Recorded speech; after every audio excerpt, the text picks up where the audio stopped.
Fala aí pessoal, vocês estão no Física para Fortes. Primeira coisa que eu queria dizer é que se vocês ouvirem alguns fogos de artifícios, é porque está tendo algum jogo de futebol aí, então é isso aí.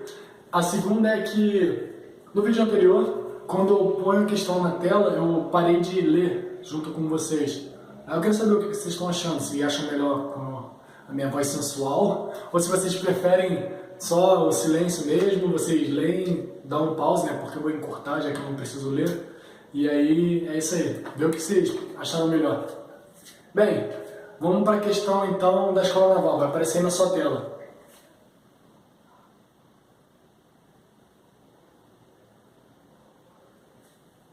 Vamos lá. É o seguinte. Essa questão, ela trata do estudo do som. No finalzinho, quando a gente fala a parte de acústica. E qual é a ideia aqui? É importante você lembrar que o som, ele possui três qualidades. Quais são essas três qualidades que definem as características do som? Seria a sonoridade, também temos o timbre e a frequência, que no caso seria relacionada à altura. Bem, eu não vou dar uma aula completa, como eu já tenho dito várias vezes aqui, eu só falo o suficiente para que a gente possa entender a questão. A questão da aula a gente pode deixar para depois. Mas para essa questão é importante que você entenda o significado de sonoridade, que é uma dessas qualidades. A sonoridade está diretamente relacionada com a intensidade do som. Em outras palavras, quando alguém começa a falar mais forte assim, não fala muito para não machucar seus ouvidos, mas quando alguém fala mais forte, ela está gastando mais energia para que ela possa aumentar uma palavrinha que a gente usa, amplitude, para que ela possa aumentar a amplitude da vibração das moléculas. Eu vou tentar explicar melhor. Quando eu falo, o ar que sai pela minha garganta, ele passa pelas cordas vocais. E então as cordas vocais que já estão vibrando vão dar essa vibração por ressonância a essas moléculas de ar que passam através delas. Então o ar que sai da minha garganta sai com a mesma frequência de vibração do que minhas cordas vocais. E esse ar, ele vai saindo e passando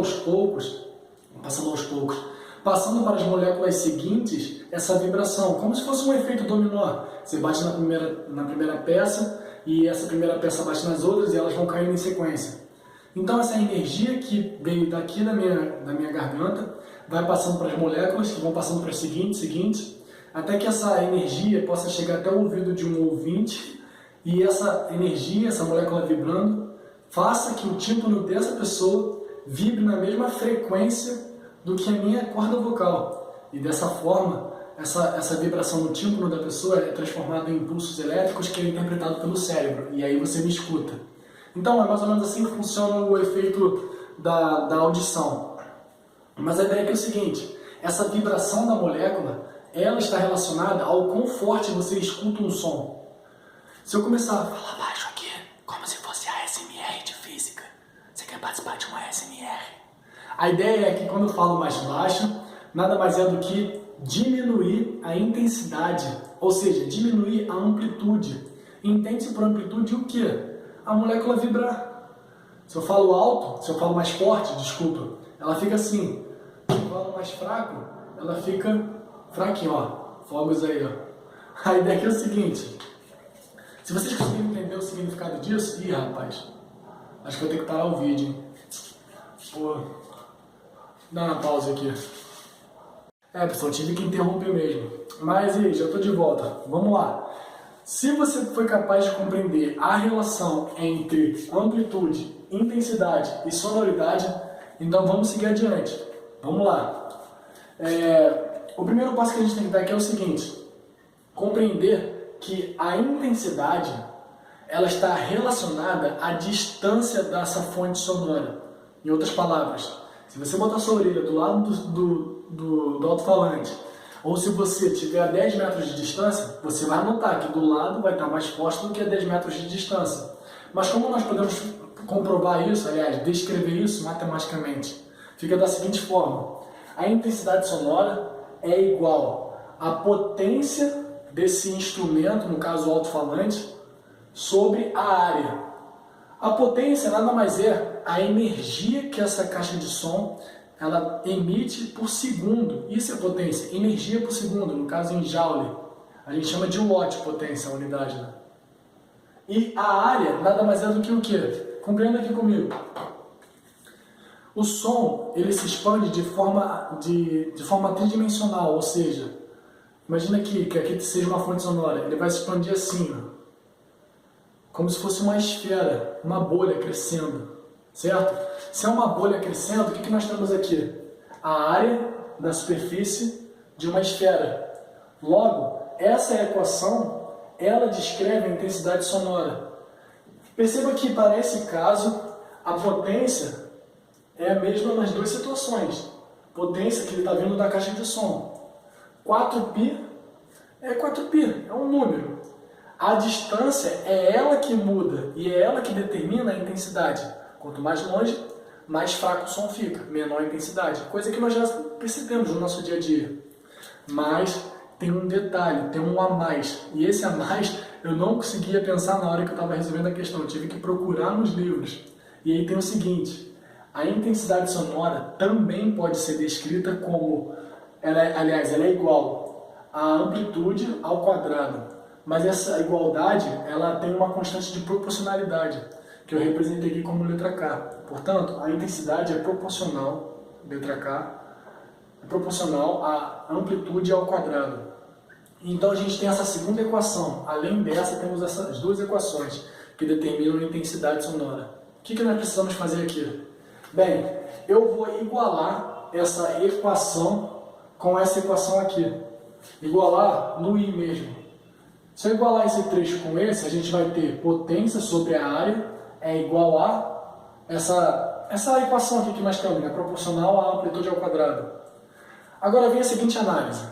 Vocês concordam comigo que para essas duas pessoas, o que está mais próximo, distância D2, e para o que está mais longe, distância D1.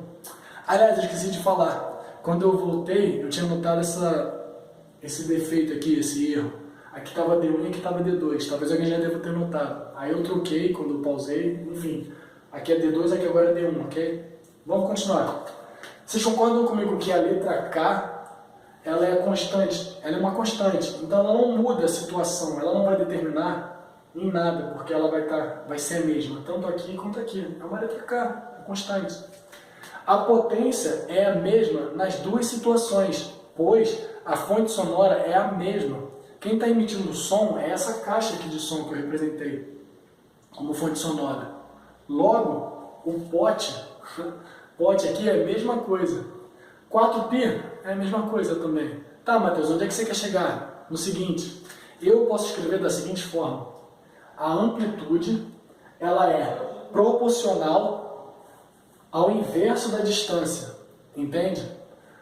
Veja bem, estaria ao quadrado aqui. Mas como os dois lados estão ao quadrado, eu posso simplesmente jogar uma raiz e deixar da seguinte forma.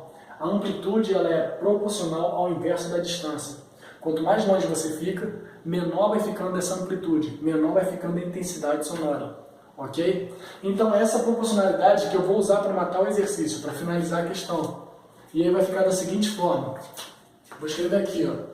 Aliás, eu vou fazer a seguinte troca, né? Como ele quer D sobre o outro, D2 sobre D1, aliás, D1 sobre D2, eu vou botar em função de D. Então vai ficar aqui, ó. D1 é igual a 1 sobre A no caso. Mas qual é a amplitude aqui nesse ponto? A amplitude é A, ok. D2 sobre 1, aliás, D2 é igual a 1 sobre, qual a amplitude aqui? É 3A, é 3 vezes maior. Caso você esteja se perguntando, pô, Matheus, como é que você sabia que aqui é maior do que aqui? Bem, aliás, não precisa nem de matemática para provar isso. No seu dia a dia mesmo. Se você estiver mais próximo do som, como eu já falei, mais próximo do som, mais forte é o som que você está ouvindo. Mais próximo do instrumento, mais forte é o som que você vai ouvir. Mais alto, como a gente diria, mas a palavra alto não é adequada aqui.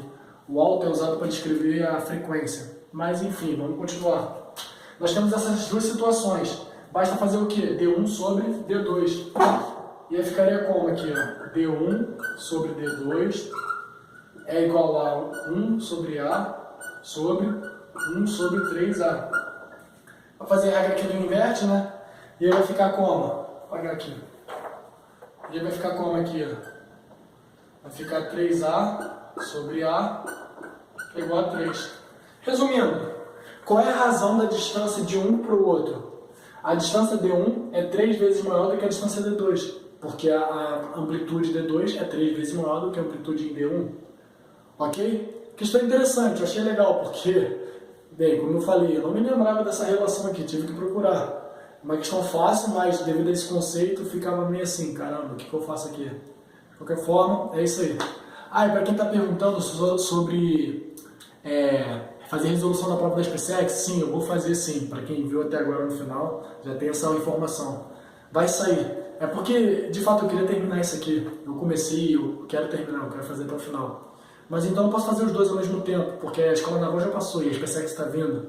Então eu vou atender esse pedido aí. Valeu? Tchau!